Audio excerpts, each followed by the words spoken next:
Bitcoin did not become famous because of banks, investors, or governments.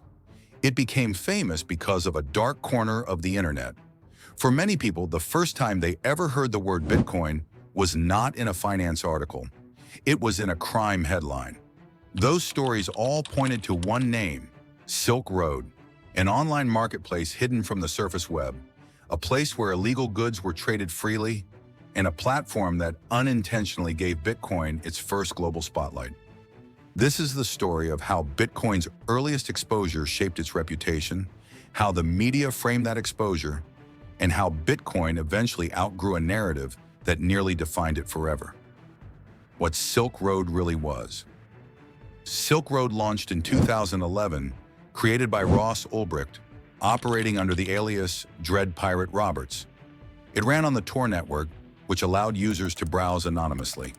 No names, no locations, no easy tracking.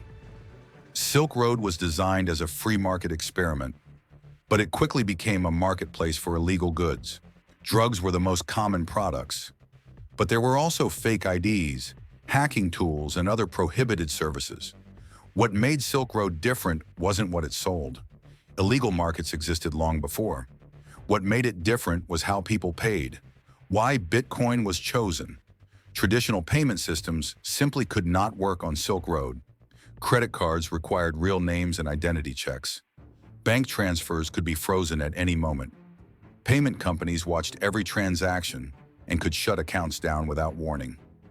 For an anonymous online marketplace, these systems were useless. Bitcoin was different. It allowed people to send money directly to each other, without a bank in the middle.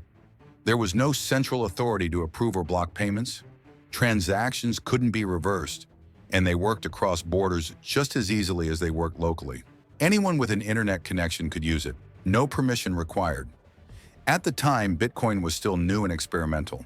Very few people understood how it worked, and almost no governments had rules for it. That lack of regulation made it practical for Silk Road, but it also showed Bitcoin's real power. Silk Road didn't choose Bitcoin because it was criminal. It chose Bitcoin because it solved a real problem. It worked where everything else failed. In that moment, Bitcoin stopped being just an idea.